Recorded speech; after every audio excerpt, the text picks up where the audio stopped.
Hey, everybody. Let me fix the light real quick.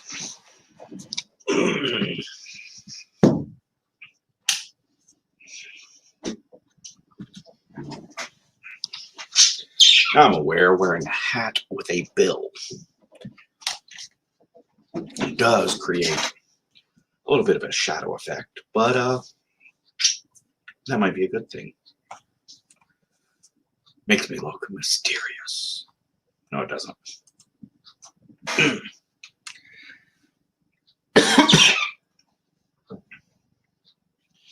Yes, I know. Not wearing my glasses. So, had a rather interesting week, I must say. Easter made everything a little hectic. Had to get a lot of stuff done for community service, Easter egg hunt. We are planning a picking up trash from the highway or on the side of the road, cleaning up state and county roads, or county roads mostly, and where state roads turn into county roads. Trying to beautify the local area. Now, I really enjoy doing some outreach to the community. I think it is important. If you do not like the way things are where you are,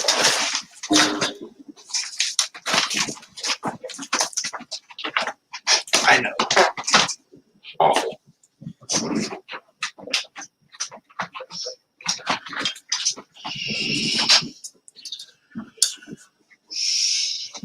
We have a tendency of going, oh, the president, the president, the president. Me too. I do it as well. But let's be fair. Local government has way more effect on a lot of your daily life. Your city council, your mayor, your state representatives, your governor, those affect your day-to-day more than anything. I am getting weird comments on a lot of my videos, like 0.30.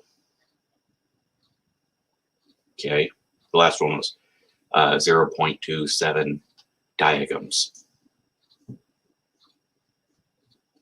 So whoever's leaving these weird comments, and I believe it's more than one person, I don't mind, but maybe if you could explain that to me, DM me if you need to, because I don't get it. I'm assuming it's a bot, but I don't know. I don't know. Now, picking up trash, cleaning up the area, I like that. That has an immediate effect on things around us. When a place looks good, you take a little more pride in it. And cleaning up the roads is very good. I am not an animal person, per se. However, there are people who love animals. And our local animal shelter is a kill shelter, which I understand. But it is a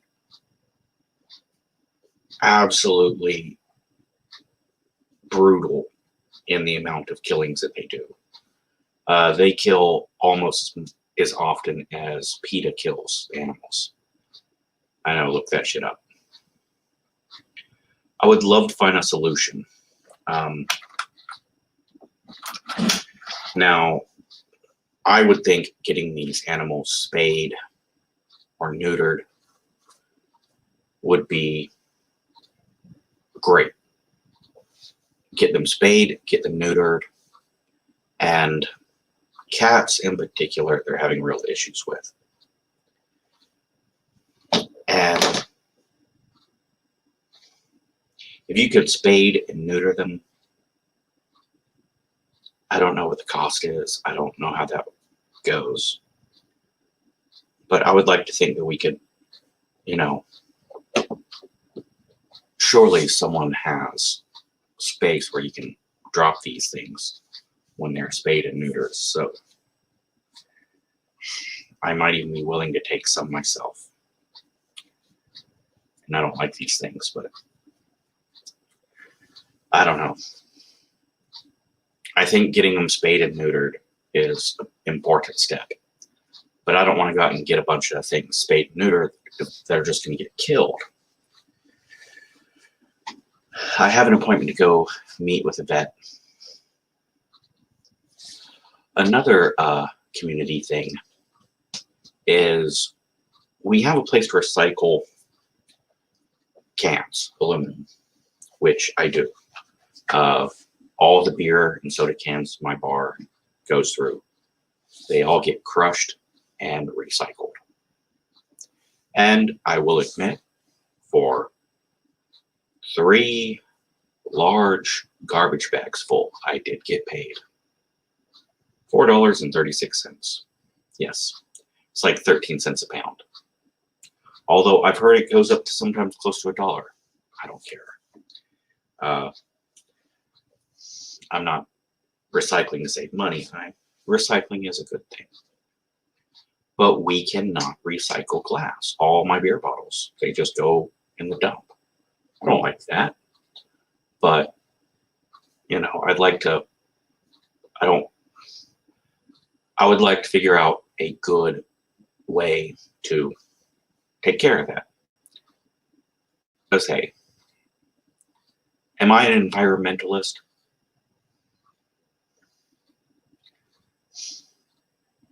I would love to say yes, but environmentalists are batshit crazy people.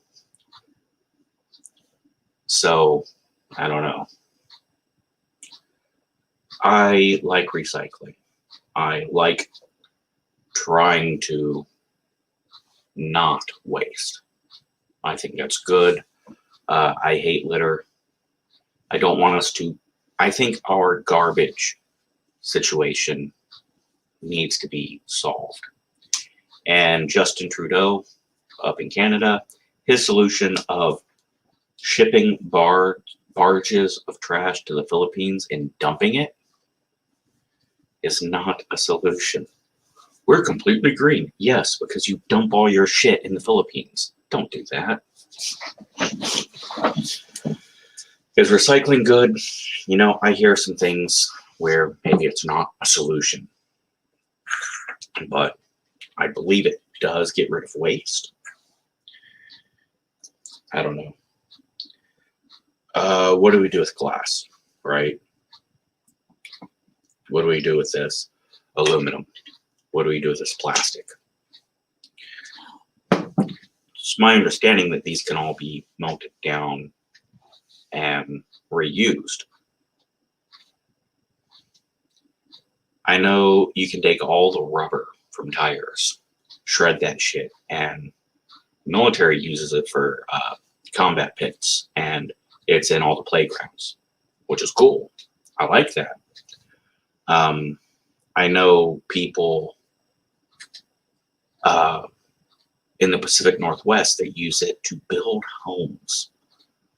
They build these weird, like, shit huts.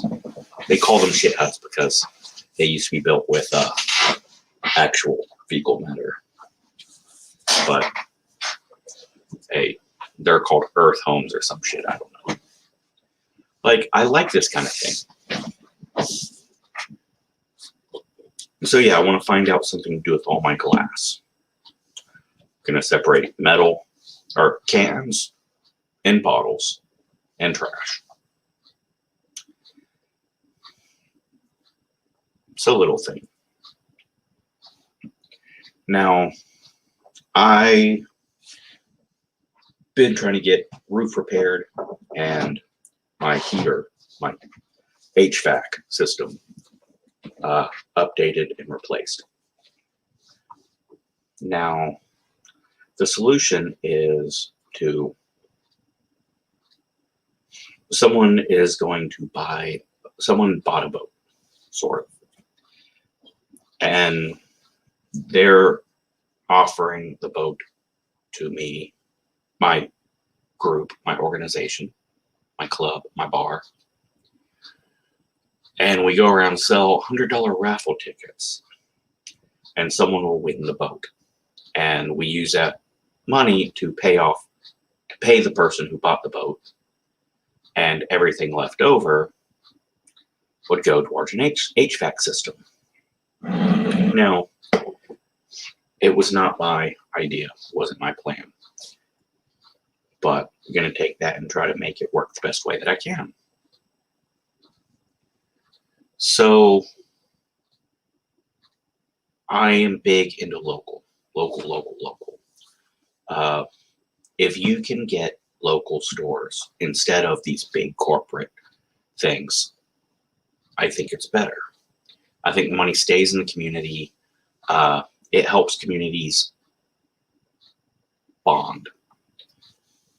Now, I am in no way saying, oh, you should never shop at Amazon or Walmart or Kmart or any of that. I'm not saying that. I am simply saying I prefer to support local.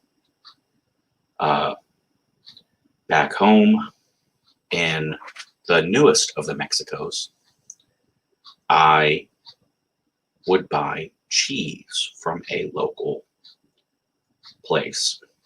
And like they have the cows and they make the cheese and all that. And it's good, very, very good, fantastic cheese. I did pay an extra buck or two here and there. But I am blessed, I am fortunate where I have the ability to spend an extra dollar here or there. I don't have a lot of money to spare, but I like to do that.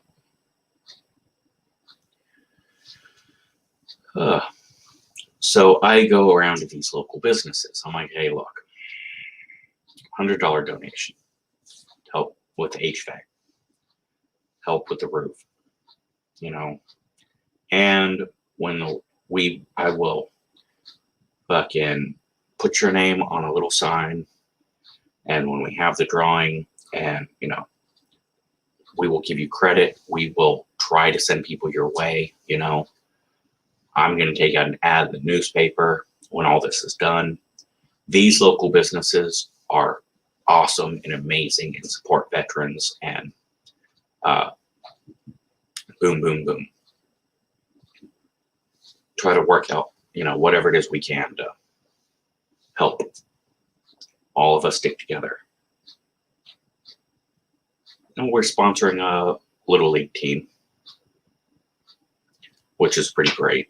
It's pretty damn fantastic. Not a big fan of crawling out of bed to go to some stupid kids sporting event when I just want to sleep. But these little shits, they really enjoy it. Especially with the beer bug. People don't get a lot of interaction. And kids working towards something, and no, we don't do the whole everyone's a winner, we don't keep score bullshit.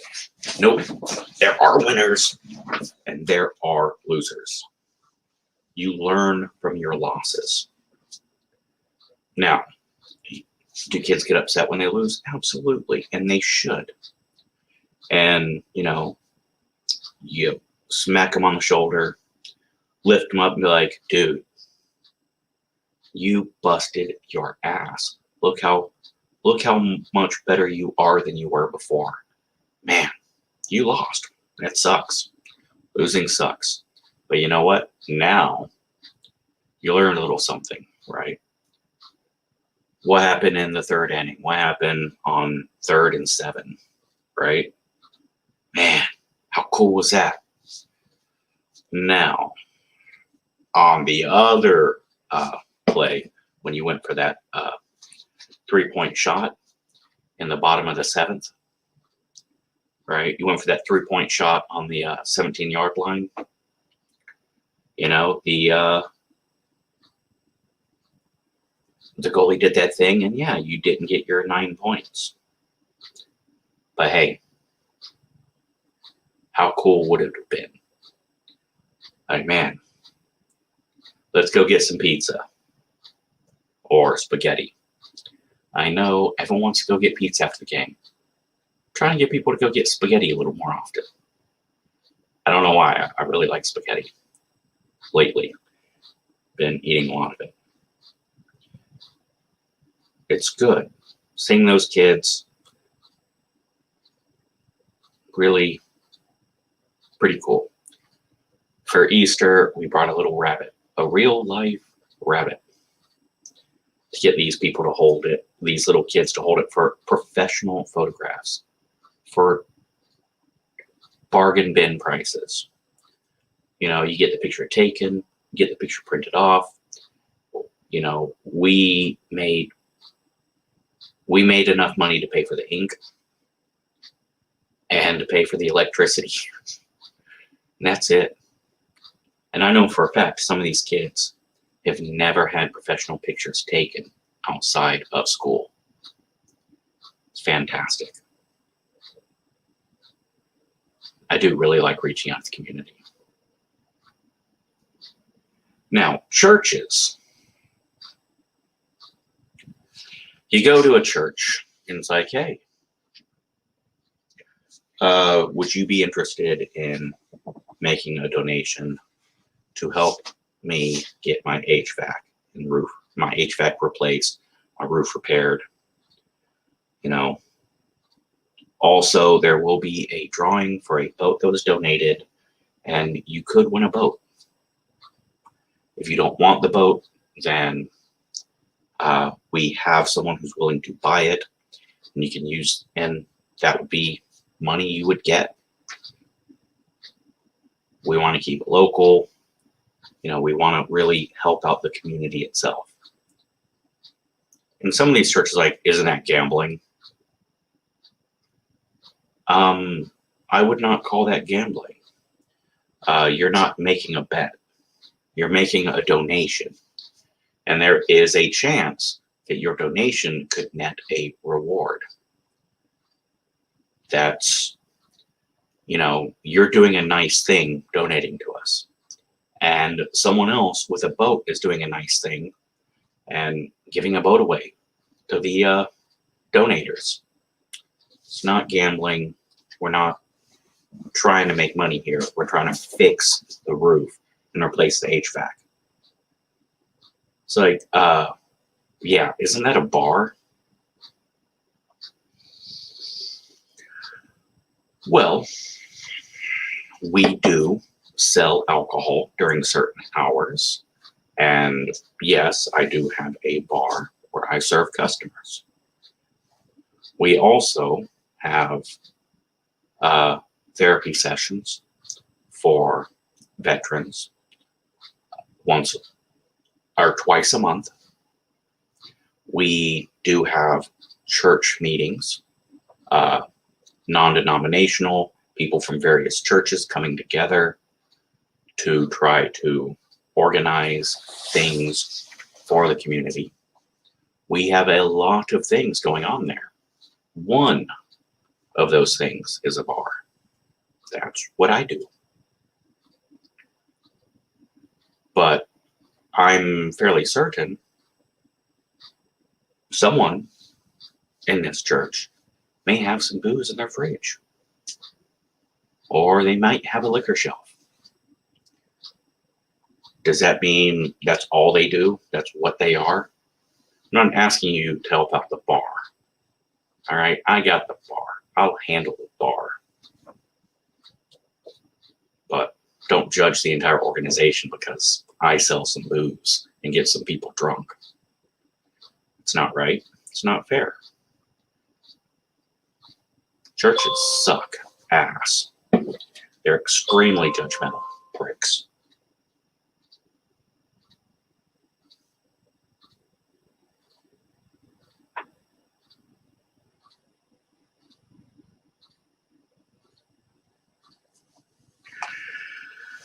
Now, Easter.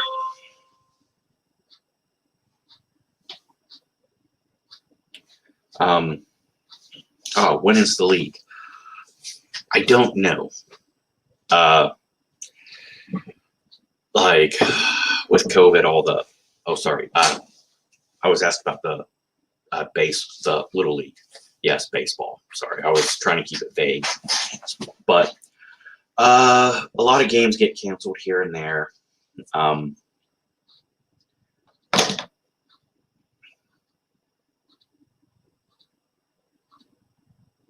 Sorry. A lot of games been canceled here and there. The season is over because we just did the big awards thing. And we just Easter was the first day of signups, or Saturday is when we did Easter. That was the first day for signups. So I got to get more info on when the games are starting and all this and that. I don't go to much. I'm up late. I sleep in. But when they need an extra set of hands, hungover me will crawl out of bed and go fucking play catch with these little shits, or paint lines on the baseball field and all that stuff. But yes, I don't know when the league starts. I will get with the coach, the actual coach, and figure out more about that. I am probably going to be stuck as an EMT for the games, unfortunately, because I am licensed. But come on, kids will just sprain their ankles and shit. But please do not let that fucking my joking comment cause a serious injury. It is very important to have medical professionals at sporting events for children. Very, very important. And I really, really hope the kids only have to deal with sprained ankles and broken fingers. Well, broken noses, of course, because you're catching a baseball. Sun's in my eyes. Boom. Happened to me once. Yeah. Oh, I am also teaching a first aid class to the Girl Scouts of America. Apparently, the Boy Scout, there's no Boy Scouts in the area. The Boy Scout leader, his son graduated, and then he quit. So they don't have a Boy Scout troop master now. No, I'm not doing it. Yeah, I'll be teaching first aid to these Girl Scouts. And yes, I'm going to teach them combat lifesavers course from the United States military. So there's going to be a whole bunch of Girl Scouts that know how to treat bullet wounds.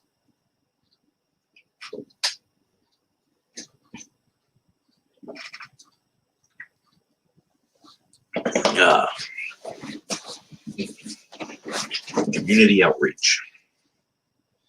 I'm a big fan. What else do we have going on? Oh, yeah, as I was saying before, I got distracted with the Little League question.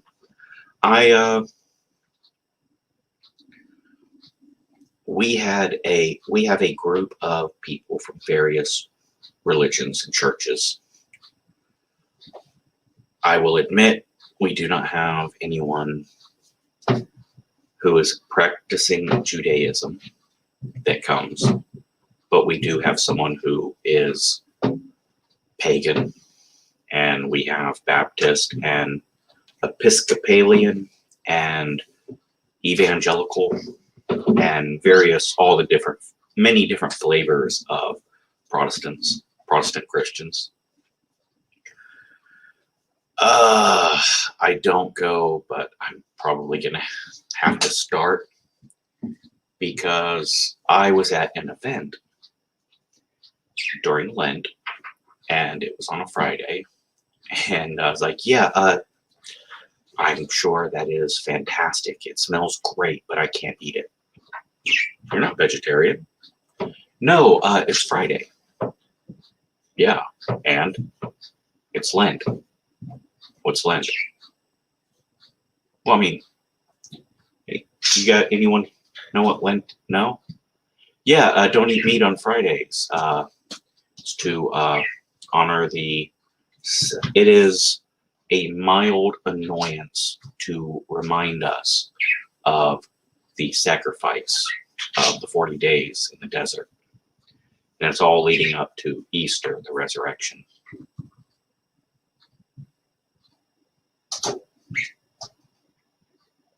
Who does that? Catholics do. Oh, I don't know any Catholics. You don't know any? Like, yeah, but I mean, haven't you seen movies, Hail Mary, full of grace? Like, none of that? Okay. And since then, I've been getting a lot of questions on Catholicism. Now, the political side of it and the historical side, I am not going to defend what bad people do, regardless of their faith or their religion. And political ideology and religion, if you can't separate them, then you're doing both wrong. You're doing both of them wrong. But I am absolutely willing to talk about doctrine and faith and traditions and beliefs and explain why, in my opinion, we do things and what I've been taught by my various priests and nuns, why we do certain practices. I'm not a Catholic apologist. I'm not an apologist in any way for anything, but I am always willing to answer questions to the best of my ability. Not so much debating. I don't want to convince anyone of any religious ideology. I would like to convince people to not attack others because of your religion or theirs. That would be nice. And that's what we want. All these people of different faiths and ideologies coming together and it, sharing that we're all fucking people, right? Whether you're a Taoist or a Sikh, we're all people. Your relationship with your deity is yours. My relationship with my deity is mine. Hell, me and Panda are in the same faith. You know what? We're not even the same. We're not even members of the same political party. That's right. It is what it is. Differences are just things to get us talking. Oh. Thank you, Moira, for liking my stream. That is very kind of you. I appreciate you. Now, to jump into the questions. This comes from Teen Vogue. Boom, boom, boom. 71 questions to ask your best friend. which I don't know. I don't know why you would ask question. I don't know. It just seems like it's a test so that best friends can sit there and like, I didn't know that, and bitch at each other. What embarrasses you the most, or what has been your most embarrassing moment? Well, I don't know about what embarrasses me the most. I have a broken tooth, and that I don't like that. I don't like how that pops up when I talk, because I have a tendency to only smile with one side of my face, and of course that's the side with a broken tooth. I feel as though it makes me look less intelligent. I'm not embarrassed about it, but I don't like it. Embarrassing stories. I believe I've told it before. Someone will have to pin me down to get it to say it again.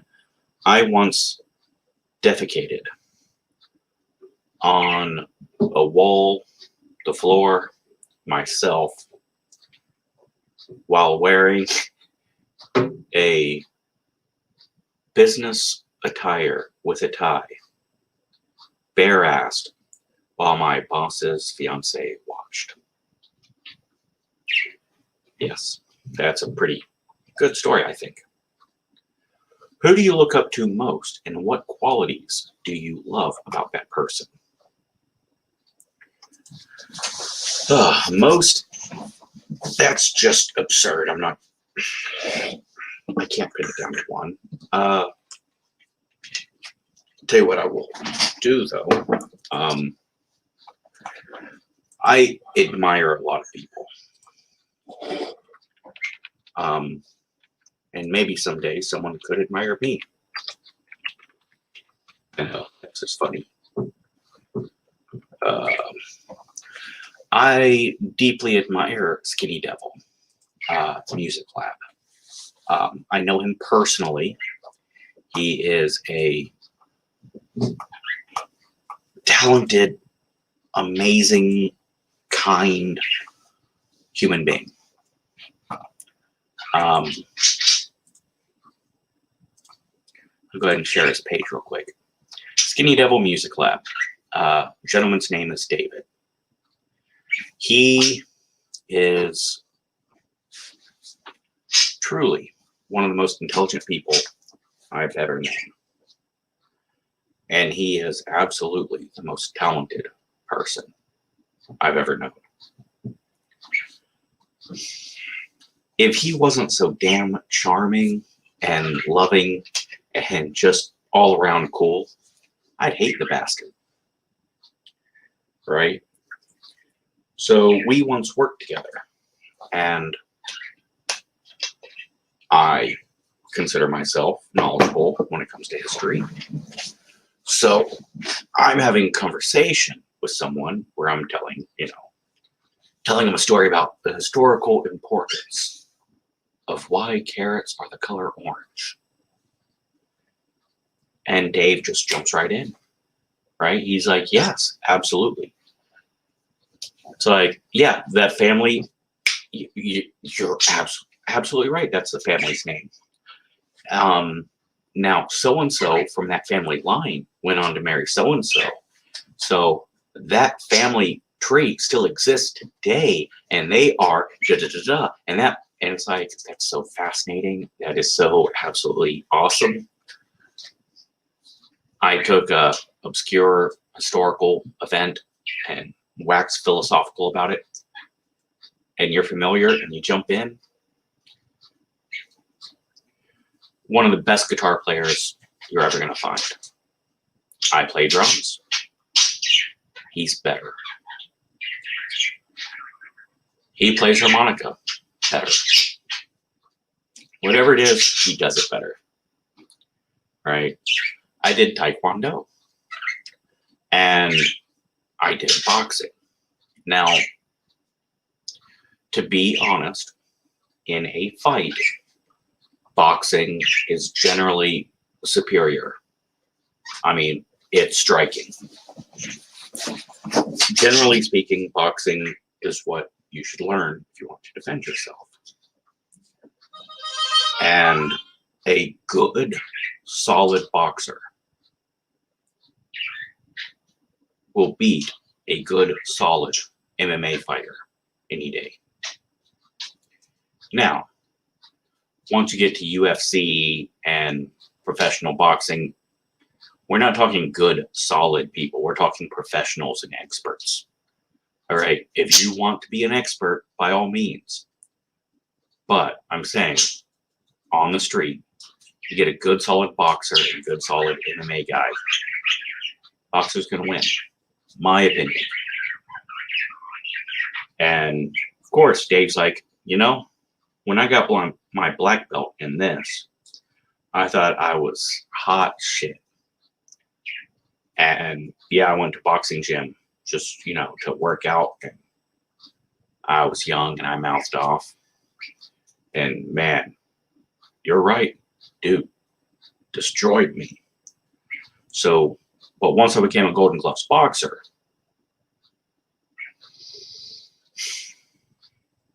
I was able to incorporate the two together. Oh yeah, absolutely. It's like, hey, I just came from the Renaissance Festival. I won a certificate for sword fighting. I won the tournament. Yay. Oh man, I love sword fighting. What do you use? You're too small for a claymore. What do you use? English longsword? Well, not an English longsword, but yeah, I use slightly shorter because I'm a little more aggressive and like to get up close. Not quite a rapier, but it's like, yeah, man, that's awesome. You should try fencing. I was on the Junior Olympics team. Yeah, everything. And I make it sound like he's one of those braggers. He's not. It's not like his first response is, yeah, I'm just shortening everything. You know, he'll sit there and talk with you about swords and, you know, discuss the best sword fighting movies. And, you know, he'll just charm you while having a wonderful, detailed conversation about swords or boxing or whatever it is, right? And yeah, it's like he's done everything and he's better than you at everything. And he's so cool about it, and he makes you feel good. He tells you like, oh, yeah, I admire him for his eclectic, well-rounded, well-traveled, well-knowledged. Yeah. I admire him greatly. And because he's one of those charming assholes, he says the same shit about me, I'm sure. Because he's always complimenting me and bragging about me. Yeah.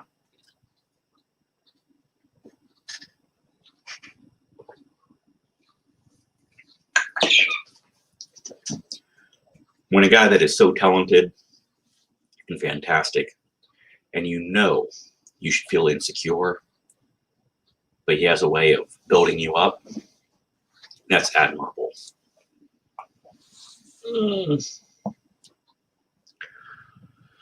What's your biggest fear? I don't know about biggest fear. Yeah, I'd have to sit down and really contemplate that. I will say I have some triggers that cause anxiety attacks or a little shell shock at times. Water is a huge trigger for me. But I drive by a massive lake every day. And I go to one of the top 3 largest waterfalls in the country semi-regularly. And I am working towards a boat ride. Yeah. So I would say water. Definitely my biggest trigger. How do you like to be comforted when you're sad or upset? Um, I really like my ears being rubbed or my head being rubbed. As far as physical contact, that's very much appreciated and liked. Uh,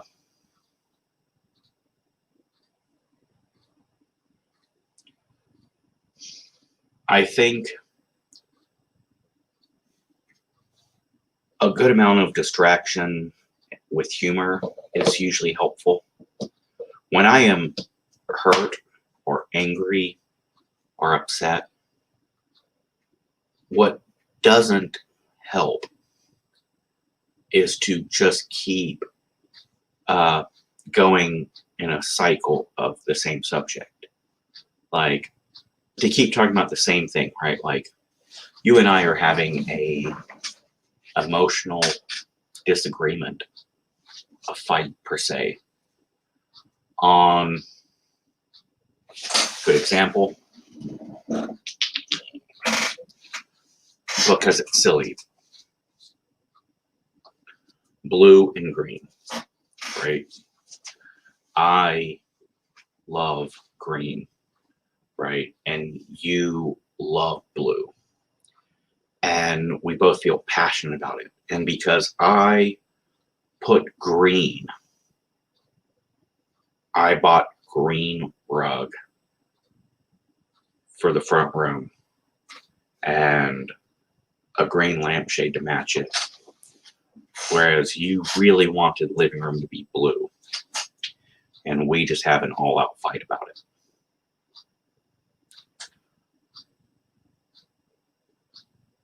Continuously bringing up the red or the green and blue is not going to help me calm down. Once we have, said our piece, and there's nothing new to say, then it's time to move on and discuss why we should not be fighting. The important thing is not the color of the living room. We'll have a fight about that later. Let's just take a moment to celebrate that I am sharing the living room with you. And you're the best person to share a living room with. That's how my mind operates. So to comfort me or to calm me down when I'm angry or upset or sad. As far as conversationally, to kind of move past that topic and try to, we'll get back to it later, I know. But for the physical thing, the ear, it feels really nice. Don't try to finger my ear, but, the whole, right, gently rubbing, like you're just following the lines. That feels nice. And that's relaxing. Same thing with, rubbing the head, light touching.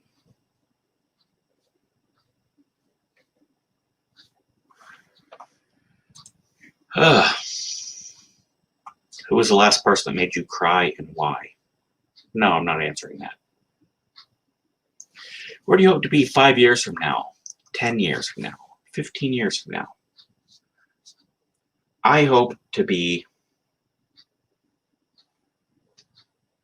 calm for the most part, peaceful, content. Yeah. If money was no object, what would you buy? I hate money. I fucking hate money. I hate the way it makes people weird around each other. Like,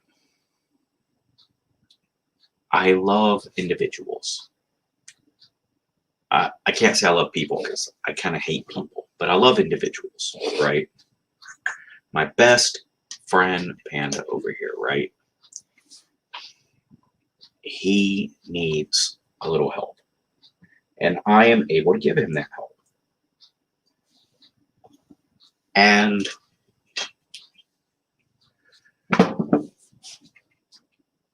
it seems perfectly reasonable that Panda could be like, hey, I need help, and you can help me. Let's do this. But then there's the fears. Oh, are they going to feel used? Oh, am I not really valued? Is it just because of the money? And then the other side. Well, you know what? I don't want to ask because I don't want them to feel used. And then resentment, like I am struggling and they're not. You know, or wow, you don't trust me enough to ask for help. Like, what do you think of me?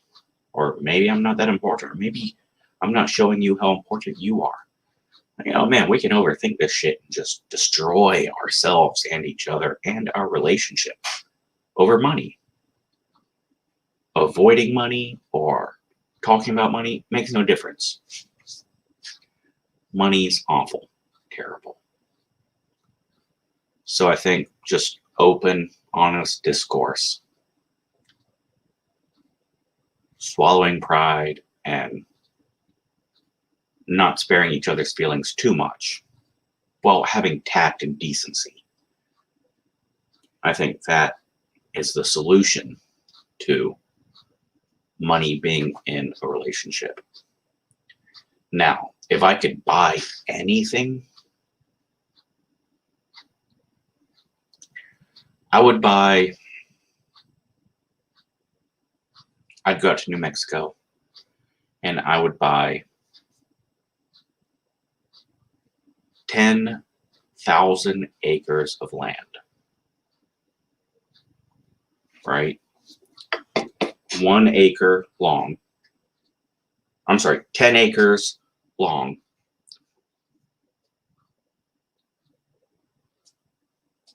1,000 acres wide, whatever it is. I would buy 10 lots of 1,000 acres each that are 1 acre apart from each other, 1,000 acres long.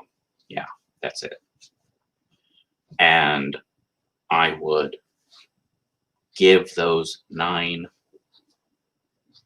plots to people, and I would pay for the highest available internet to be set up. The highest available, meaning, oh, this community only, I don't care. I want, if a T4 line's the best, I don't know, that used to be a thing, right? Pay the motherfuckers to install everything, get the best of the best, internet, power, water, have all the amenities, best of the best. Everyone gets a dumpster and garbage truck coming. Yeah. And everyone has a reliable vehicle that's not fancy. Like everyone gets 2000. Everyone gets a 2020 Ford Escape. Boom. Whatever color you want. You want to sell it, do what, I don't care. But yes, 10 of us, 1,000 acre lots, 1 acre wide, 1,000 acres long, or what, however the shit would work out, right? 10 of us, and we would be 5 miles from the nearest anything. 5 miles, not too long, not too far. Yeah, that's what I would do.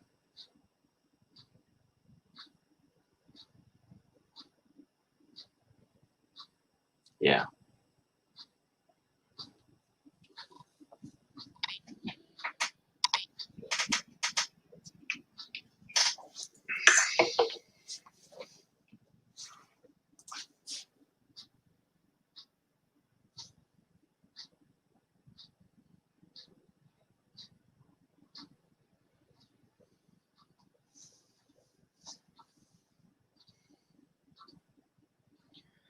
Ugh. When have you felt the most proud? Oh man. Um, One moment, let me make a tweet.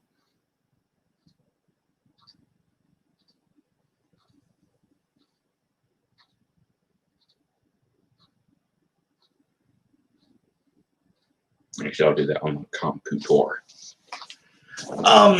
When have I felt the most proud? I would say I have felt the most proud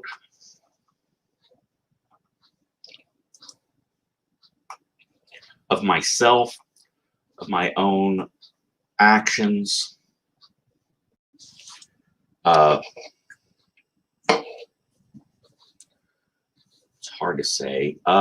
Completing my spur ride was pretty fantastic.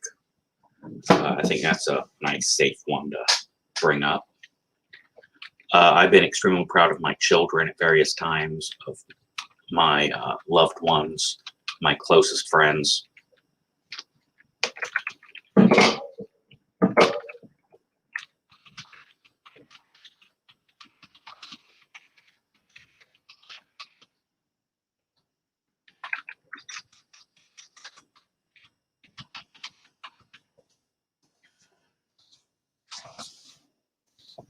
Yeah, my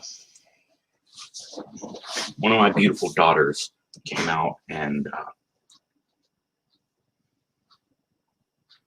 I thought it was just fantastic. Um,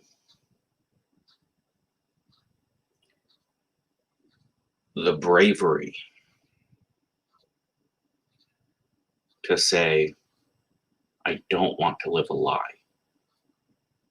I want to share myself in my beliefs, in my feelings, in my desires, in my orientation with those I love. Knowing that it is surprising the people that react badly. Like, wait a minute, you preach this ideology and you're this and you're that. Like, wait, what the fuck? Like, you're the safe one. You're the one that we all were like, yeah, don't gotta worry about that one. Wait, what? Really? That's weird. And then like the ones that, my beautiful, fantastic daughter was really worried about. It's like, yes, old. Yes, conservative. Not assholes. Come on. Like, I can promise you, I have sat at a dinner table with those people and a drag queen. And yes, there were jokes made. And yes, they were funny. And yes, people teased and picked on each other. Absolutely. But you know what? Still friends all these years later. So yeah, you don't got to worry about them.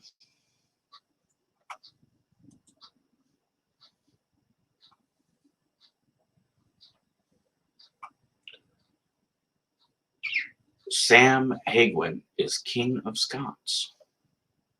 Nice.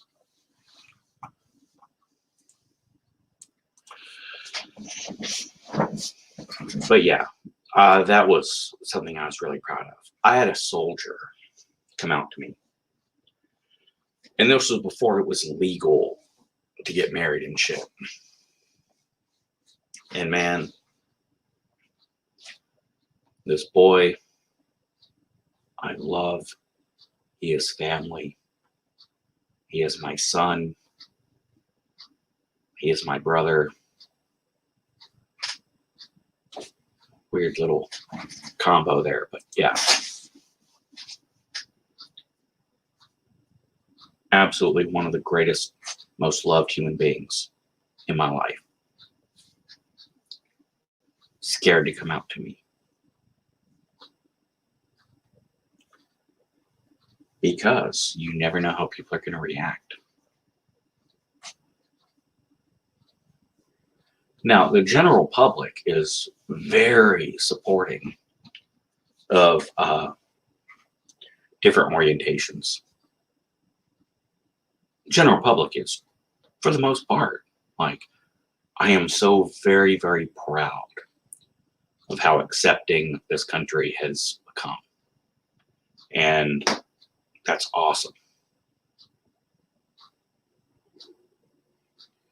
But the individuals who you love, who you care about, their opinion does matter. And that's the scary part, that you want honesty in your relationship more than you want safety. It's a big thing. When have you felt most challenged? Physically, emotionally, mentally, Lord knows.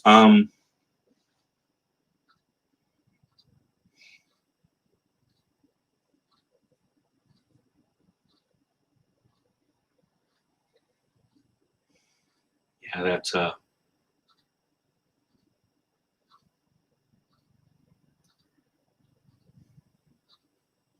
in the medical field, in the military, in a combat situation, there are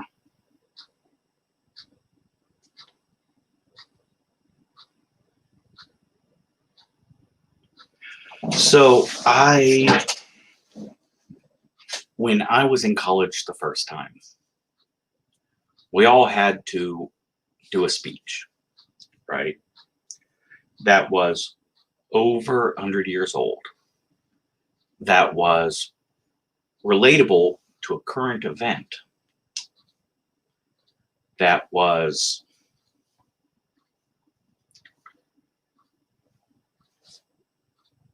controversial at best, right? Like, they want us to challenge each other and push ideas. And I'm a theater major. At the time, I have a degree in theater. That's correct. Well, person after person after person wants to get political. Or they want to bring up homosexuality. Or they want to bring up, and, religious persecution. A speech on religious persecution while addressing the persecution of homosexuals in America long before Obama was even a senator, right? That's brilliant. Absolutely brilliant. Well, I used to be a libertarian, but the party's no longer representative of what libertarian is. I'm a constitutionalist, I guess. I don't know. I'm a laissez-faire, I want freedom, fuck the government, keep your rules off my body kind of person. And I gave a speech in front of all these theater majors. Give me liberty or give me death.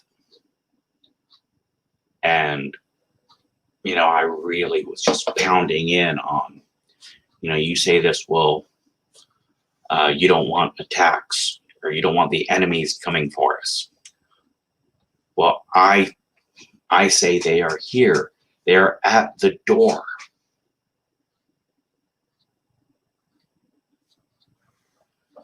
Because while peace is a wonderful, wonderful thing,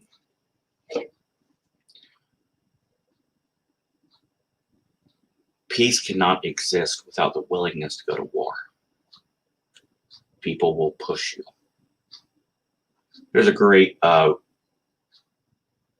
Kenny Rogers song, I think. Coward of the County or something. You know, this guy's peaceful, he doesn't want to fight. And they just push him, and they push him, and they push him. Till finally he fucking goes off. Teddy Roosevelt said, speak softly, but carry a big stick. You have to be willing to fight for your principles, or else you'll never be able to have them. I don't want war. Ever. But there are things worth going to war for. And yeah, I did that, and I challenged the people who were closest to me. I put them on the spot, and I challenged them. And, man, people booed me. Like, man, this is class. Like, and, you know, the professor had to step up. He's like, no, no, no, no. We're supposed to challenge each other. We're supposed to bring up, you know, no. All of you, no. You should be, no, no. And afterwards, you know, I finished my little speech. Had to be X amount of time. Afterwards, I'm a pretentious asshole. I am. Afterwards, I jumped into Charlie Chaplin's speech from The Great Dictator. Yeah. Like, I've always been that asshole. Ask me to wear a mask. Ask me to call you by this pronoun or that pronoun. You know?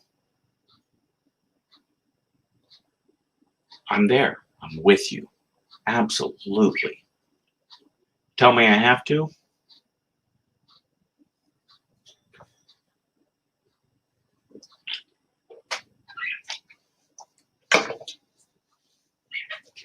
Well, actually, fuck you.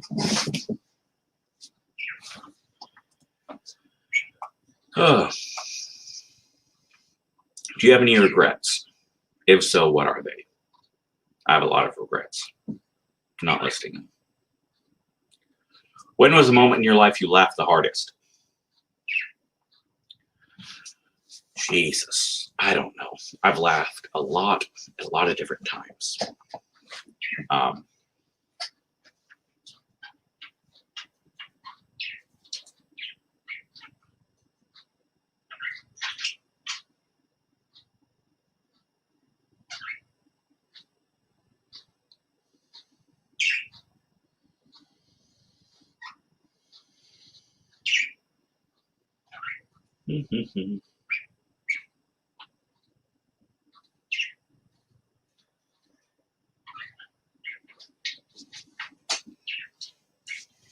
Sorry, I know.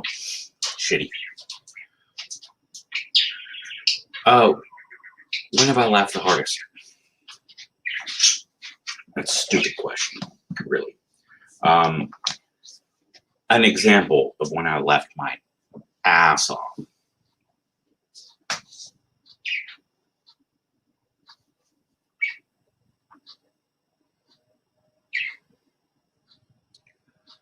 We had this Afghan, right? And we called him Danny Boy. But his name, his actual name was like Danny Boy, Danny Boy, Danny Boy. Well, like it sounded like Danny Boy. And the motherfucker had red hair, right? We call them Ranger babies. If they're a certain age. If they're a little bit older, then we call them Russian babies. He was a Russian baby. Now, yes, I am very much aware that Egyptians had there are Egyptians with red hair. All right, it's not. No one's actually saying he's fucking half Russian or anything. It's just a joke.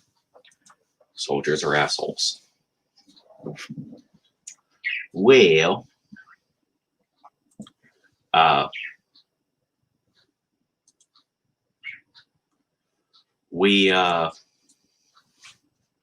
he would always introduce himself. Like Mon Soleil, Danny Boy, and then Durka Durka Durka. I can't remember Pashtun. All right, I'm sorry. And like 4, 6, he kept track how many Taliban he's killed. Right? Now, there was a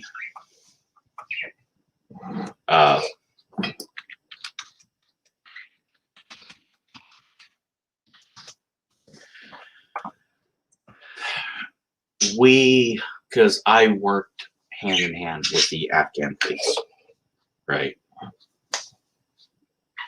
I did some doesn't matter, all right? I worked hand in hand with Afghan police officers. And I would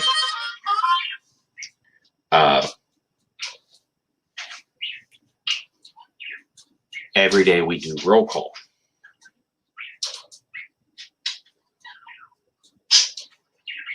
And we were missing a person, right? So like, oh, so-and-so's missing. It's like, no, he's not. Yeah, missing. No, not missing. I'm talking with the TERP. Interpreter, TERP for short. Not a turtle, for those that are Maryland fans. I know. And like, no, not missing. So okay, he's not here.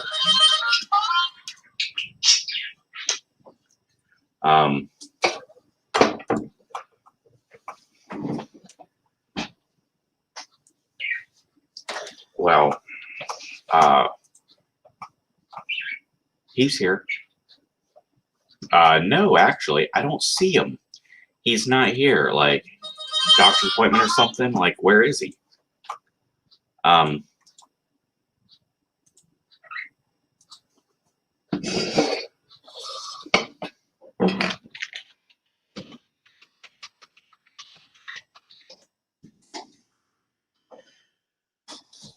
So the TERP talks to the fucking lieutenant, and lieutenant's like, Durka, Durka, Durka, Danny Boy. Danny Boy grabs a TERP, right? And I follow. We walk over to where the fucking garbage is, where the little trash pile is. And a bunch of unearthed contents, right? Little dirt pile. And then he points at the dirt pile and he's holds up the number. I look at the TERP, he goes, yeah, that's one more than it was. Oh.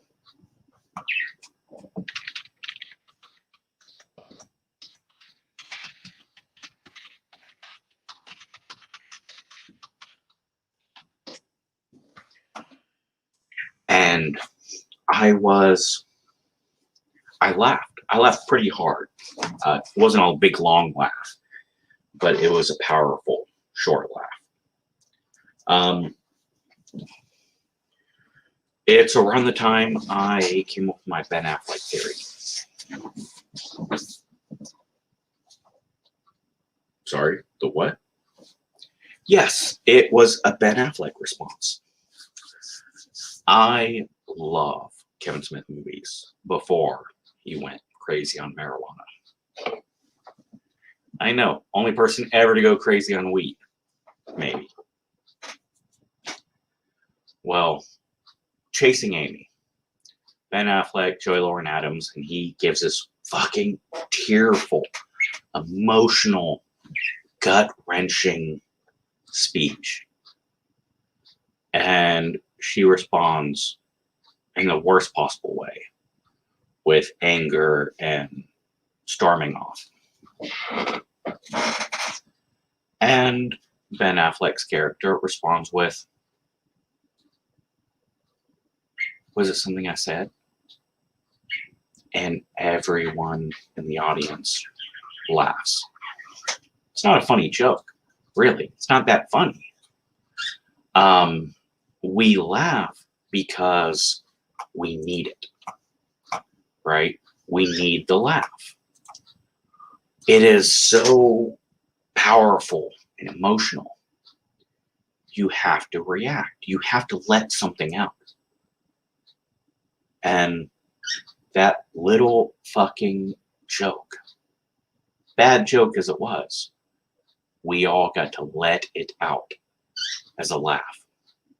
Instead of crying, instead of anger, instead of an anxiety attack, or however it is, we were all given the opportunity to laugh at a stupid joke.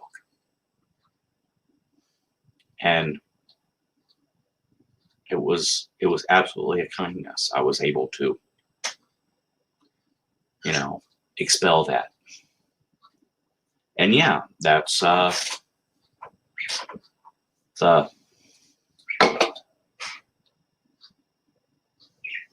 a Ben Affleck moment. And it turns out the person was a mole from the Taliban. And yeah, Danny was so proud of that. So I don't know if that definitely wasn't when I laughed the hardest. Definitely not one of the funniest things, but that is a laugh that resonates with the mood at the moment.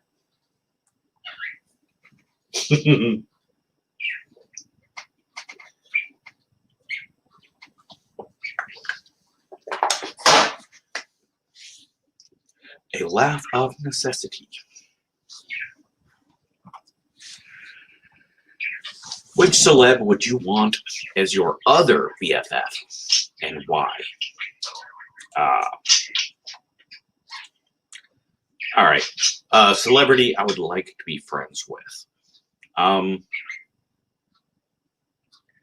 Now, clearly, you never want to meet your heroes. Celebrities are generally worse people than the rest of us.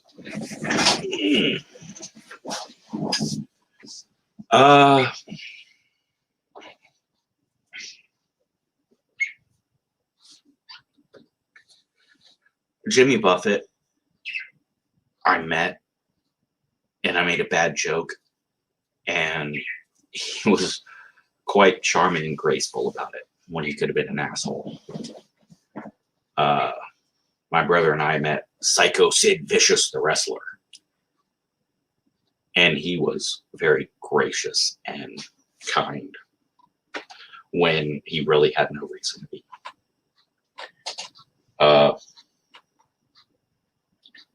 Bruce Campbell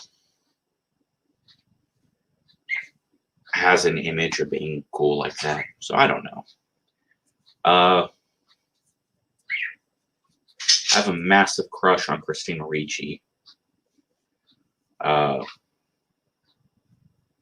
definitely don't want to be friends with her. That'd just be creepy. For her, by the way. Yeah, I don't know. Don't know. James Earl Jones. Or, yeah, probably James Earl Jones. I'm very interested in what he has to say and I have a lot of respect for him. What did you dream about last night? I totally never have dreams, ever, ever, ever. Out of all your family members, who are you closest to? Yeah, that's not a fucking stupid question to say publicly. What do you do when no one else is around? Same thing I do when everyone's around, only I do it with clothes on. Where do you want to travel the most? Iceland is really cool. I'd like to go to Australia and, really spend some time there. Yeah. What's one thing most people don't know about you? I have a birth defect where it appears as though I have two buttholes. It's not even a joke. If you could only eat one thing for the rest of your life, what would it be? Food. What book has impacted you the most? Now that's a good question, right? Because the question isn't what is your favorite book? No. It's what book has impacted you the most.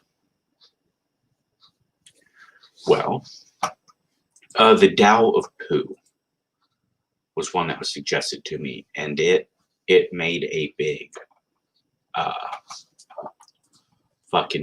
made a big deal of change in my life. I was pretty fond of it. Definitely challenged me and my thoughts on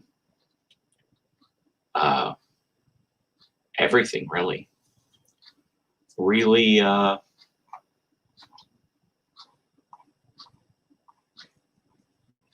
got me thinking things.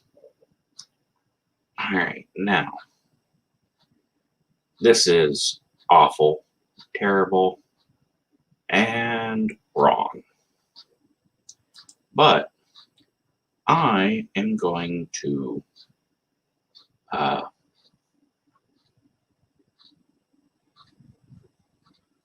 restroom. So I'm going to do a quick little thing.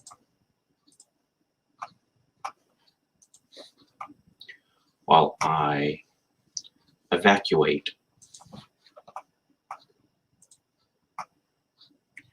I know, it is terrible. You would think I would prepare. But really, how do you prepare for urinating? Now, I want to state that this very first video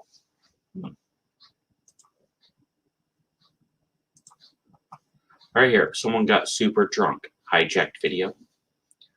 I am absolutely 100% sober, and I have not had a single drop to drink at this point. But I think I did drunk fairly well because my mother decided to reach out and have a heart-to-heart. My nephew is the one in the video, and I was trying to, promote his channel. His mother called me up. So yeah, completely sober in this. But just want to brag on that. It was clearly effective because people got butthurt. So yeah, man. I mean, my thoughts on fucking Neil Peart. I mean, Neil Peart's no Keith Moon, and Keith Moon is no fucking John Bonham, alright? But I mean, yeah, I know I'm biased. Fucking. You know, there is no way I can talk about rock and roll without reaching out to the fucking people that just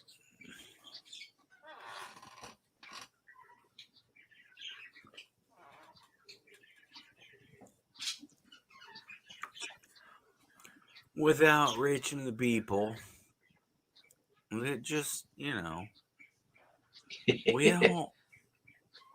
we don't all have the same fucking opinions, right? I mean, fucking rock and roll is fucking rock and roll, man. Fucking. Oh.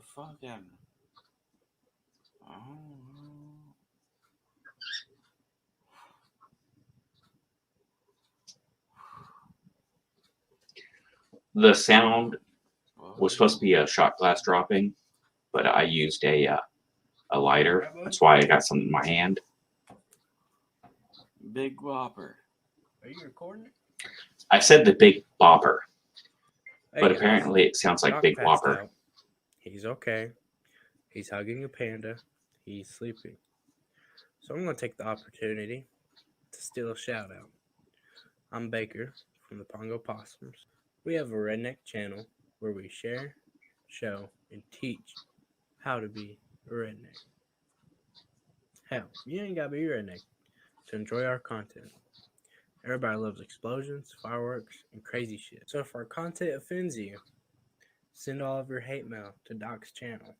If our content makes you happy, send all your love to the Pongo Possums.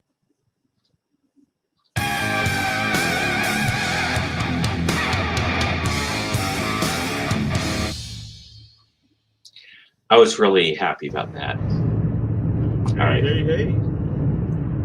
So I am doing a driving video. I'm on my way to some appointments today, and I stopped to grab some victuals. So my apologies for eating and drinking.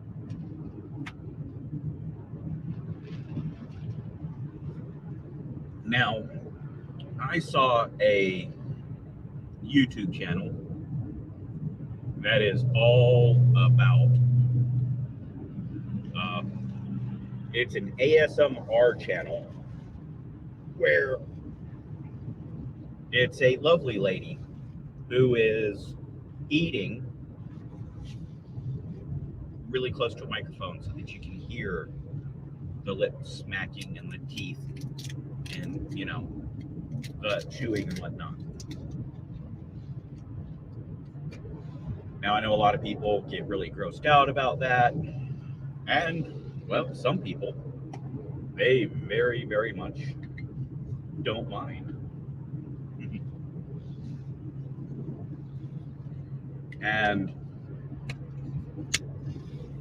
it reminds me of a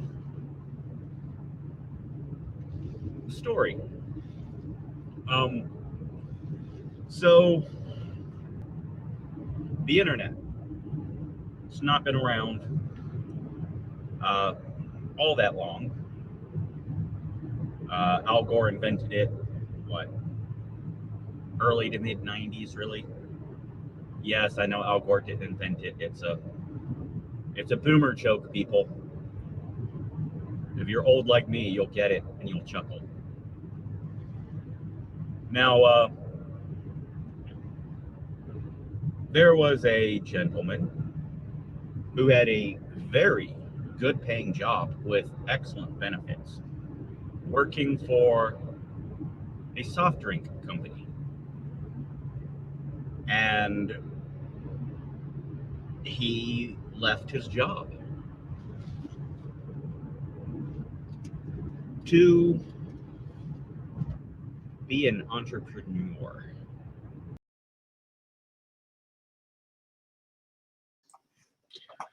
Oh wow, that's a video about adult stuff. Dude got a job doing adult stuff. Fun times. Oh boy.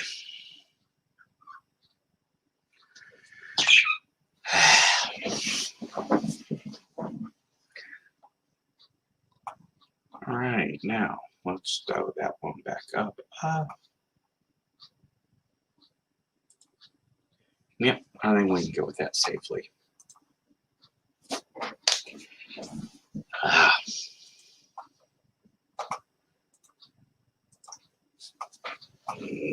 Yes, I know.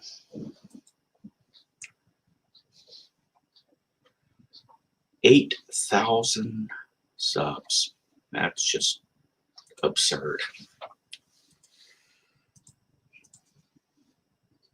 Oh yeah, book that impacted me the most before I had to use the latrine. The Tao of Poo. Tao is spelled T-A-O. The thing I love about Taoism is, while I think I would like to consider myself a practitioner of Taoism, I am still able to practice my faith. Taoism it isn't a replacement for your religion, or at least it doesn't have to be. It is an amazing path of enlightenment, regardless of your faith. If you're going to get some ink, what would you choose and why? All right. I have a tattoo right here that I am trying to get done. I have something, I'm trying to work on something to come around this and make it bigger without covering it up and incorporate it into a bigger piece. Right here, I have a phrase that I am toying with. And yes, that's probably the 3 at the moment. If you could have 3 wishes, what would you wish for?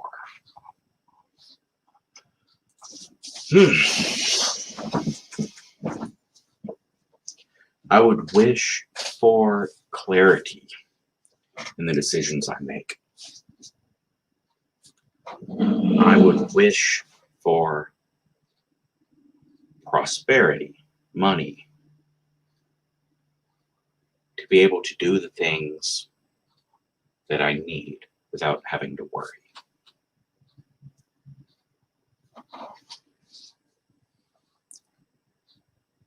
And I would wish for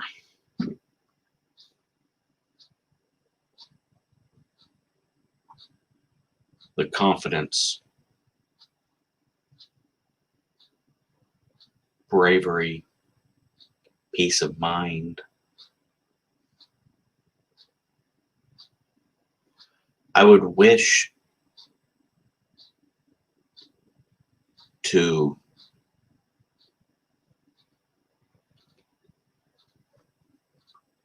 accept me.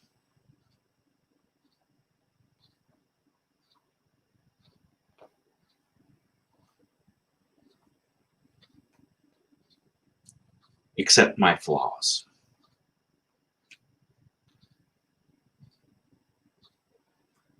The strength to change the things that I can.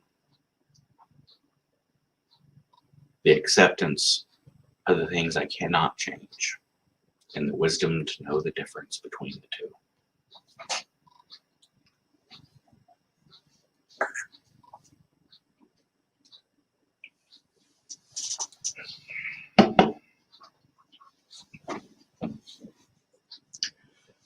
This can come off wrong, weird, awkward. All of those I'm cool with. What I don't want it to come off as is disrespectful, because that's not the intention.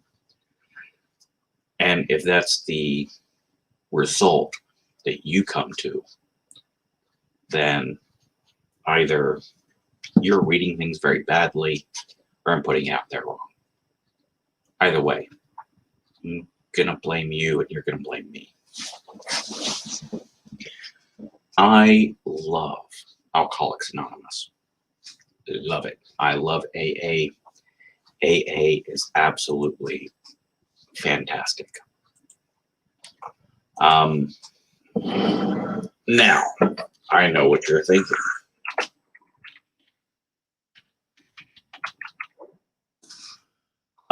You just took a shot. Yes. Yes, I did. Now, let me explain why. Why do I love AA and their 12 steps so much? Because they work. They work perfectly. You just have to apply them. And I know what you're thinking. You just took a shot. Yes, we already covered that. All right, let's not circle around. It doesn't have to apply to your drinking. Also, a large number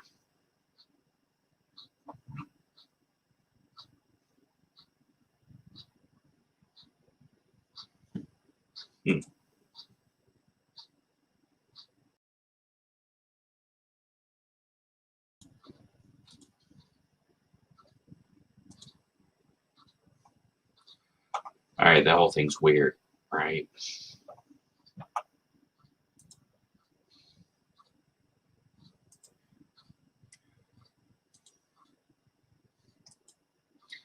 Well, maybe that's a new feature. I don't know.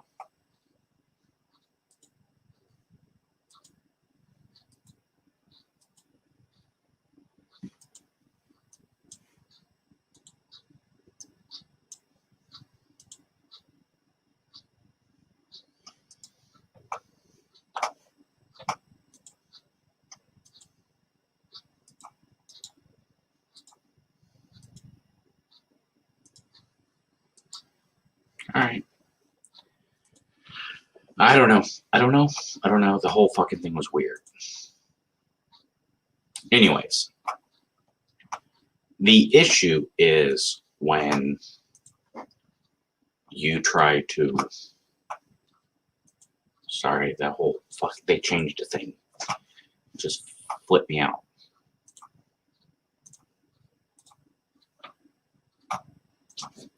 Now, I love AA and the 12 steps because they fucking work. Right? Now, how can I say that while I'm sitting here drinking booze, whiskey in particular? Actually, is this bourbon? Yep, this is bourbon. Because I went to AA and it helped me solve a lot of my issues. Alcohol was not my issue. I was sober for 10 years. Oh, sorry.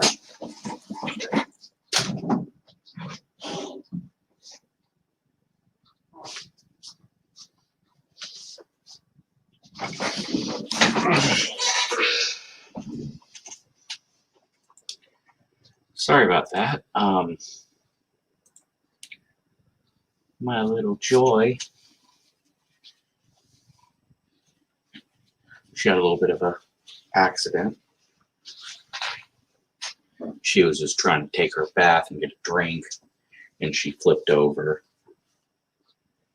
and started to panic. Yes, I glance over all the time. She's still a newborn. Well, not newborn anymore, but she just lost her tooth. Yeah. Look at that. Poor baby. Yeah, I know. Oh, yeah, I got you. You're safe. Anyways. You gotta be careful. Poor little baby. Oh. Oh. So fucking cute. alcohol wasn't my problem. I was sober for 10 years, and a lot of the problems did not go away. But the 12 steps are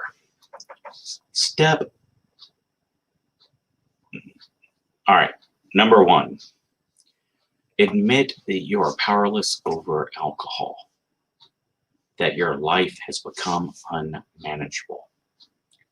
Now, swap out alcohol for the issue, right? Now, if you feel the need to go to AA, alcohol might be your problem. But you are powerless over your problem, and your life has become unmanageable. Now, step 2, you have to come to believe that there is a power greater than yourself that can restore you to sanity. Now, that step used to be like belief in a, our Lord and Savior, Jesus Christ, higher power. Step 1, admit you got a problem and you can't fix it. Step 2, give over control and admit that it takes something other than you to fix it. And step 3, make a decision to turn your will and your life over to the care of God as we understand them. Still poorly worded for atheists, but yeah, step 3 is. So, step 1, I got a problem I can't fix. Step 2, something bigger than me can fix it. Step 3, I have to work with that to solve my problem. Now, whether that's a rehab, a group, the plan, whatever, you'll find that power. You have to find that higher power. All right, step 4, you make a fucking checklist of how fucking awful you are, right? You have to be honest and make a fucking, a fearless moral inventory of yourself.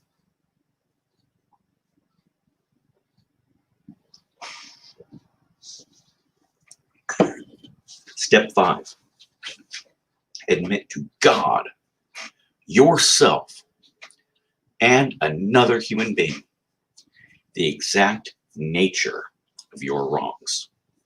Now, again, I'm not a Catholic apologist, but when people ask me about confession, so you think the priest is who forgives you? Don't you know Jesus Christ, our Lord and Savior?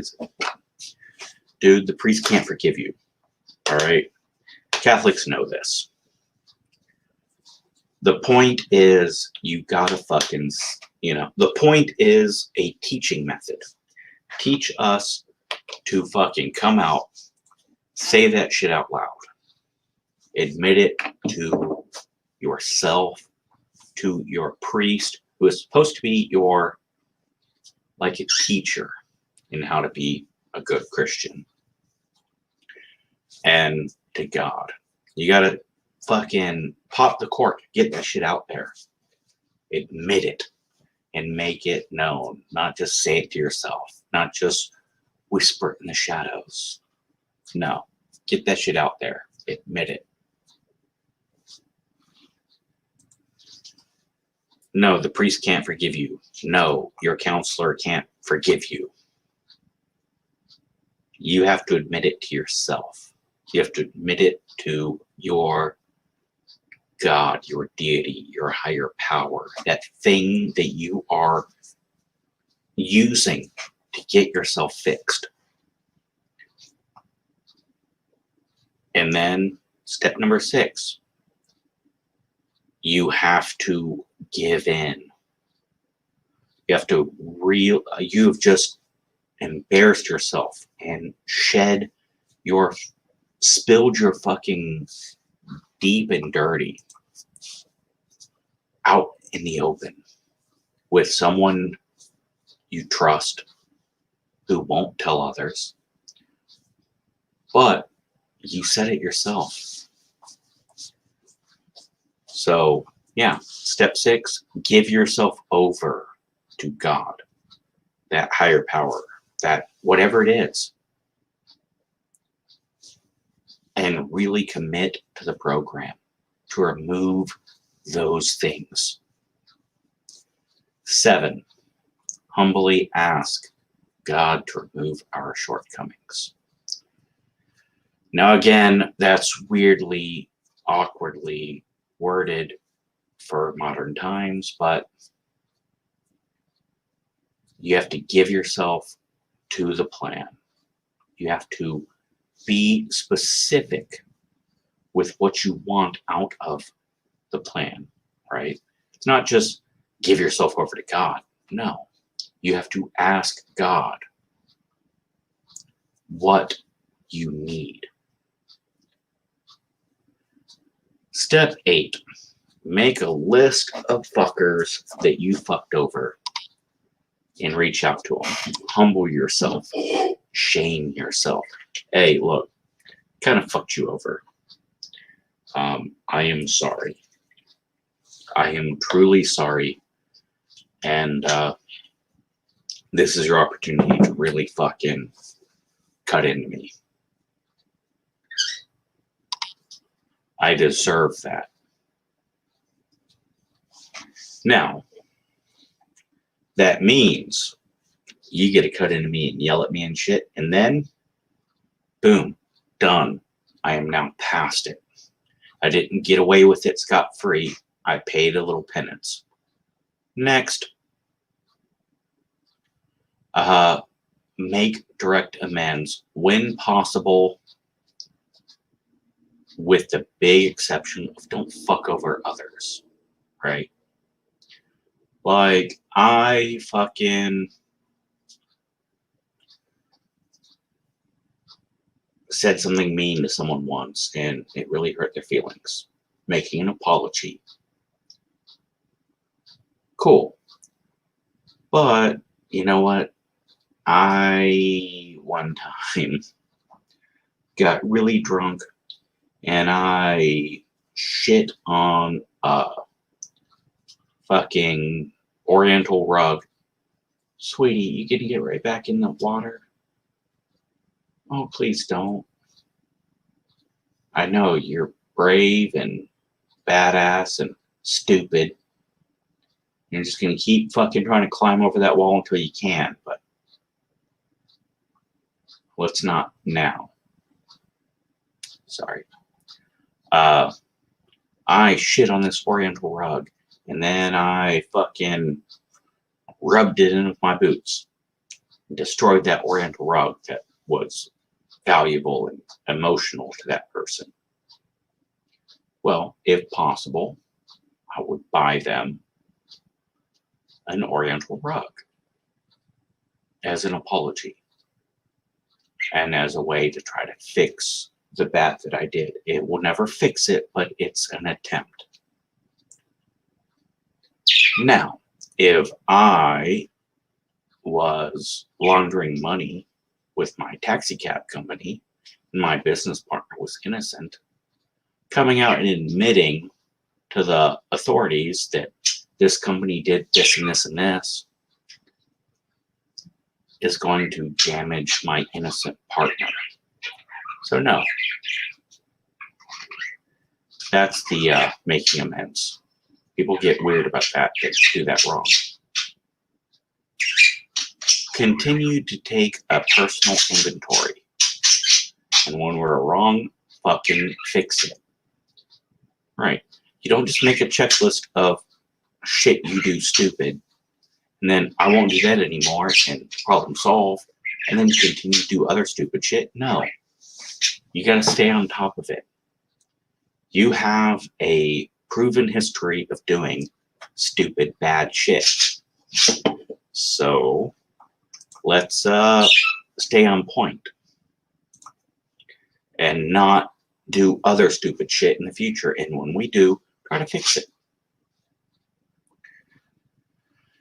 Step 11, through prayer and meditation, improve our conscious contact with God as we understood Him, praying for knowledge of His will and the power to carry that out. Now, as I have learned through Taoism, we can reword this to step 10 is keep track of the dumb shit you're doing and try to fix it. Step 11 is take a break, pause, think about who you are, who you want to be, what you are doing, what you think you should be doing. You're doing some stuff good, you're not doing other stuff good. Reach out to the person you want to be, or the deity, or your life plan, whatever the fuck that higher power is, that thing outside. Reach out to that. Try to understand that and try to understand your place with that.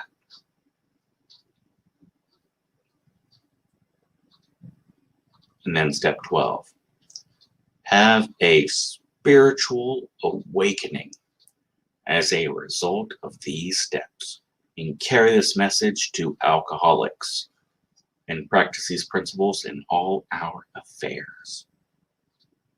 So step 12 is, if you really feel as though you're doing this shit and it's working for you, then you really need to reach out to a reasonable degree and help others and pass this on. Now, long division was kind of difficult for me. It sucked. It was difficult. But then, my dear friend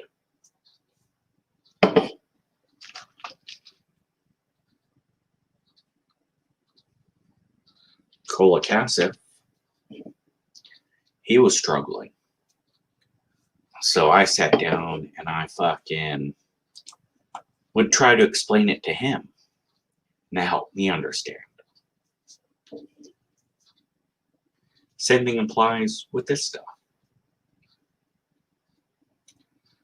The 12 steps, you can bullet down to 3 steps or 5 steps or 7 steps, depending on who you are and, you know, how you do this shit. But if you take those 12 steps seriously,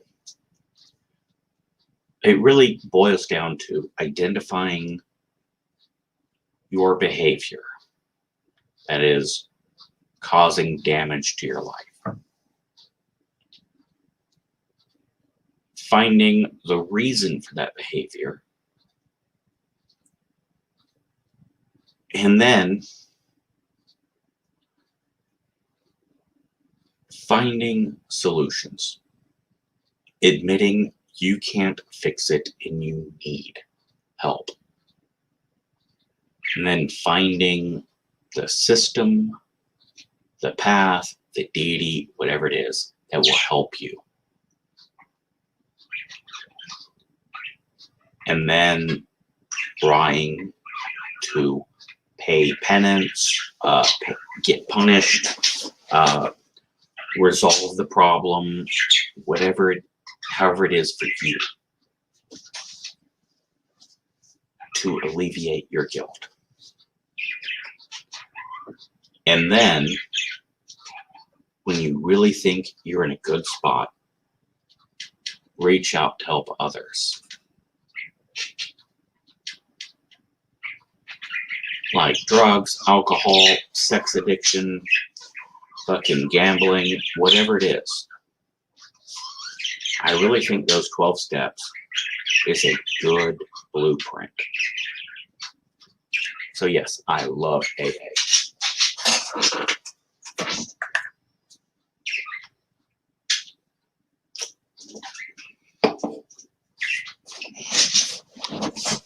used to drink a lot.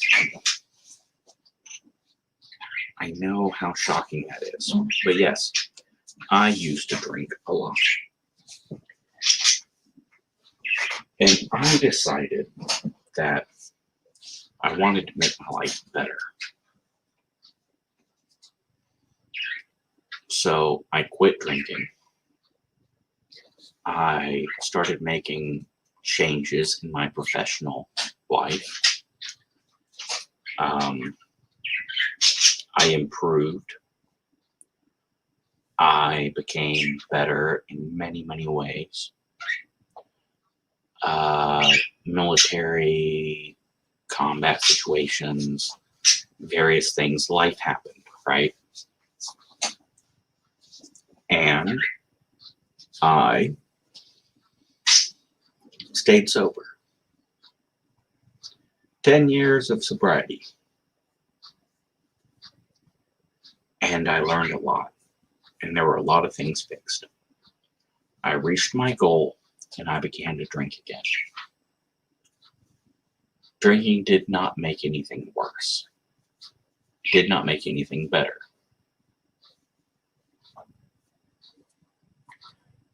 Probably did make some things better. I'm more expressive when drinking. I don't bottle up as much.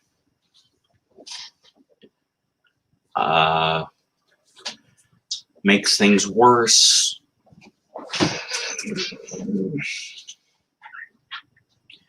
I schedule it. Sometimes I'll go 2-3 weeks without drinking. Sometimes I'll drink for 3-4 days straight.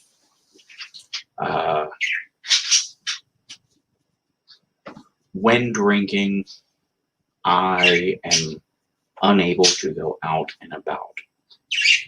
When I drink, I am essentially useless physically to the outside world. That's a downside. But what I've learned through the 12 steps is I identify. Drinking causes this, so let's be prepared for that.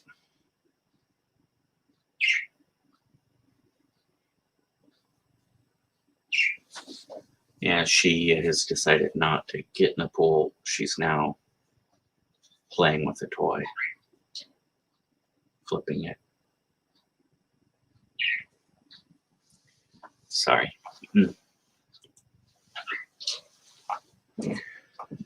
Now, there was a, I believe I'm done with the 71 questions to ask your best friend. I'm coming up on 2 hours. I think I've done a decent amount of rambling on.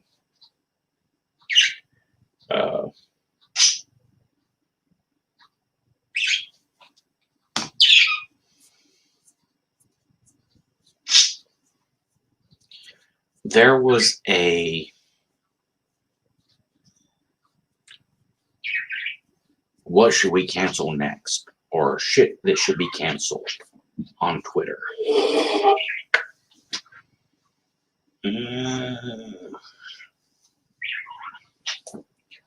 I hate you, Twitter.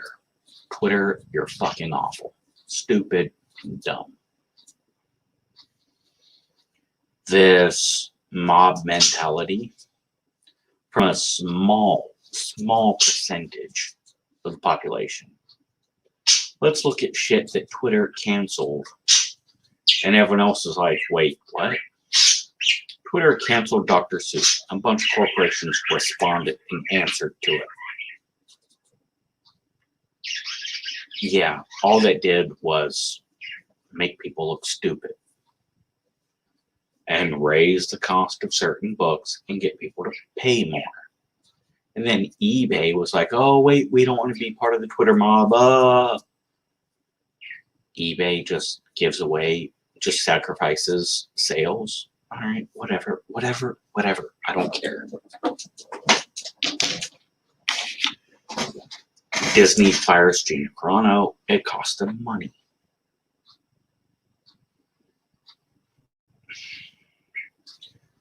Twitter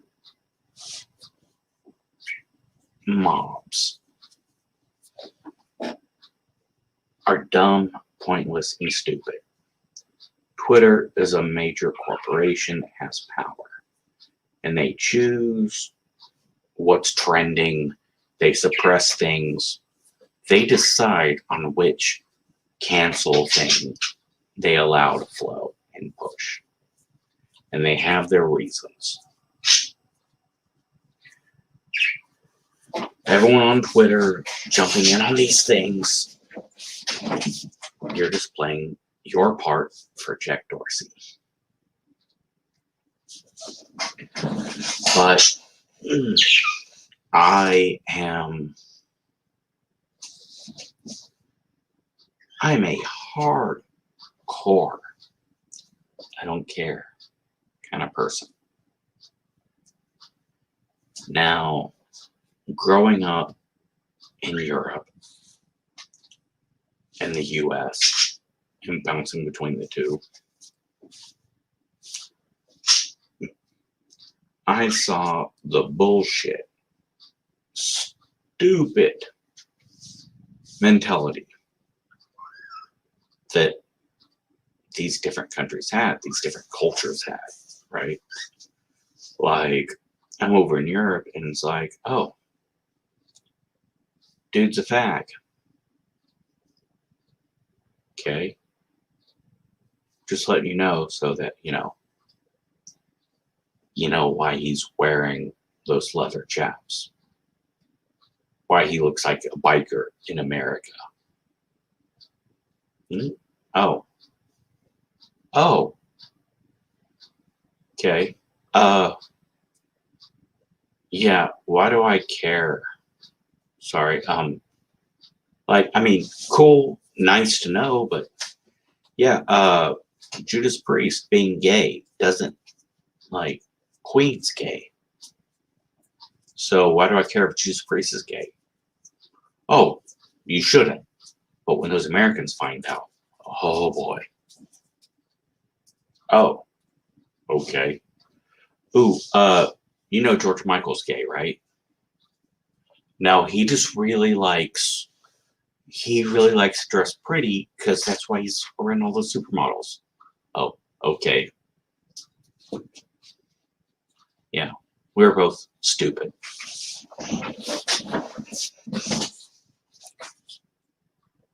And these European fucking bitches.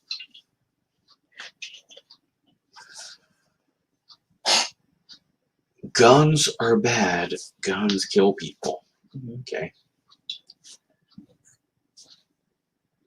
The homicide rate with guns in America is what? Oh, well, the death rate of well. I'm not talking about suicide. The homicide rate. Oh, well, it's 85% of the gun deaths are suicide? Gotcha.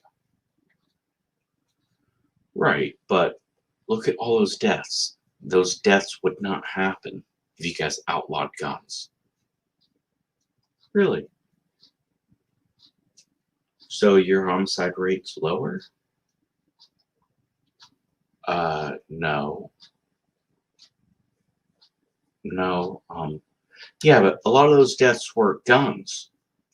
Right. So you're saying outlawing guns doesn't work? No, I mean,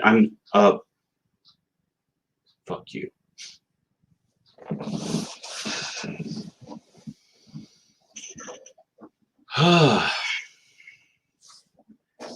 And then, us Americans, we would pull this bullshit where it's like, oh, well, we just think regulating, making sure that you're not turning people down for their jobs because they're black is going to absolutely prevent racism. Oh, If you refuse to hire someone because they're black, is that against the law? Yes. Yes. Can they report that? Yes, they can, and they should. I encourage them to report that. You should report that. Racism is bad. Okay. So, making a law that you have to hire a certain percentage of black people, that's the solution? Well, I mean, it's going to make sure that they're hiring black people. Right. You don't think that's going to cause any problems? Resentment? Bullshit? Like, oh, we met our number of black people. Don't hire any more. Or, hey, you're Lando, you're Token, you're black number 7. Yep. Boom. And then every single black person that's working, everybody looks at him and goes, oh, motherfucker don't know what he's doing. He just got hired because he's black.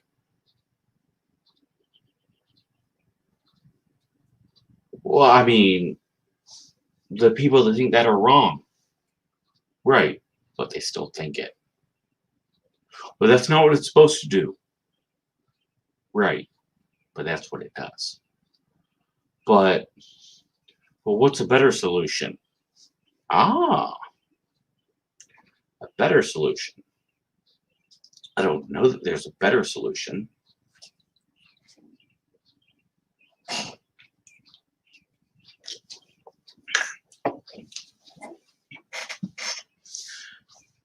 I think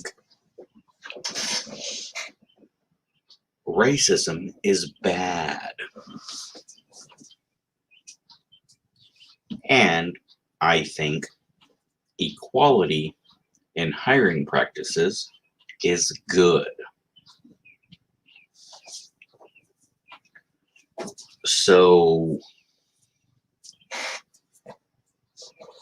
let's do equality, actual equality in hiring practices. And make a law if you fucking don't hire someone due to race, religion, political preference, ideology, skin color, religion, sexual orientation, or gender. If you're being racist, bigoted, fucking piece of shit, they can report your ass. And boom, we will fuck you in the ass hard and punish you. Making laws to add to that, that's just gonna cause problems. Enforce the rules you have.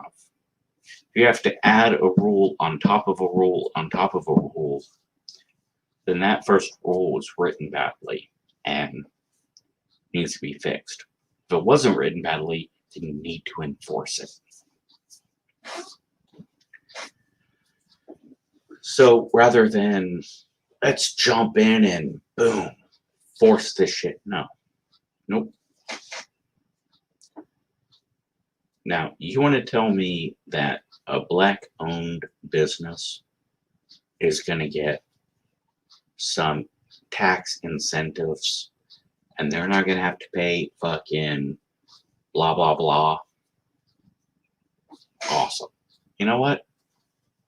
That's cool. We don't have a lot of black-owned businesses. Black community could use a punch in the arm, a fucking pat on the back, a fucking leg up. All right, cool. Not going to cost me anything, and it's not going to cost people their jobs. We're just going to fucking, hey, government's going to fucking overlook a few things for Black-owned businesses, a few bills. Hell yeah, I'm on board. Is it fair? Not really, but you know what? Shit wasn't fair before. 13% of the population's Black and 70% of businesses are Black-owned. Yeah, come on. Let's give a 5-year period of fucking build up Black businesses. Hell yeah. All about it. If you're a corporation, your CEO don't count. Just saying. But Black-owned businesses, hell yeah.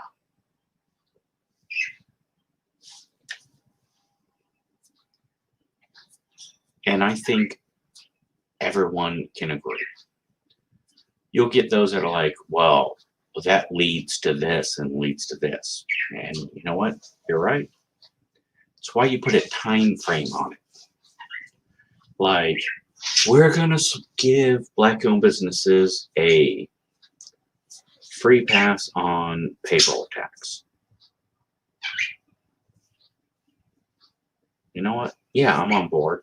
For how long? Well, until it reaches, no. How many days, weeks, months, years? Like, come on. Numbers. Now, after the fact, we can readdress this, but you are presenting an option of good shit for Black business. I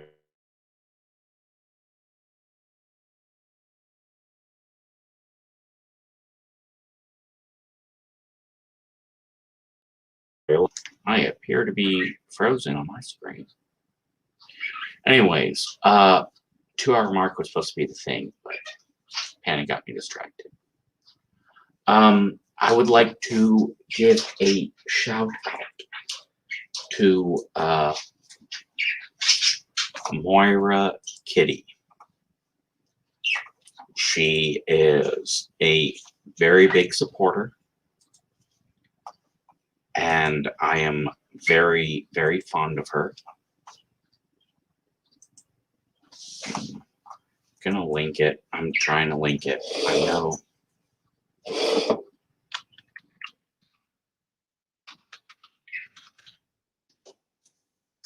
Now, she is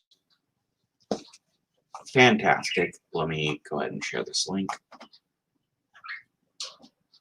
Her and her partner are respectful and kind and charming.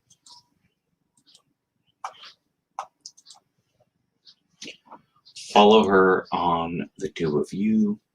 Follow her on Twitter. I invited her onto the stream, and she's always pretty good about jumping on a stream when I hit her up, and I try to be good on hitting her up on a stream. Schedules happen, but check her out. We don't agree on a lot of things, but we're always respectful, always kind. And yeah, a lot of love to her. And her partner is totally fucking mellow. That does not mean fucking hit on her. Just means be friendly and don't worry about that bullshit. Anyways, I'm going to end this stream because I hit 2 hours. And I'm going to desperately try to convince a particular person to join me on the stream. Probably won't happen, but maybe I can talk it into a video chat. Anyways, have a fantastic weekend. I might not love you, but someone does. And you probably don't love me, but I will pretend that someone does. No matter what happens, you matter. You are important. And Des Bryant caught that fucking ball. Green Bay Packers can burn in hell.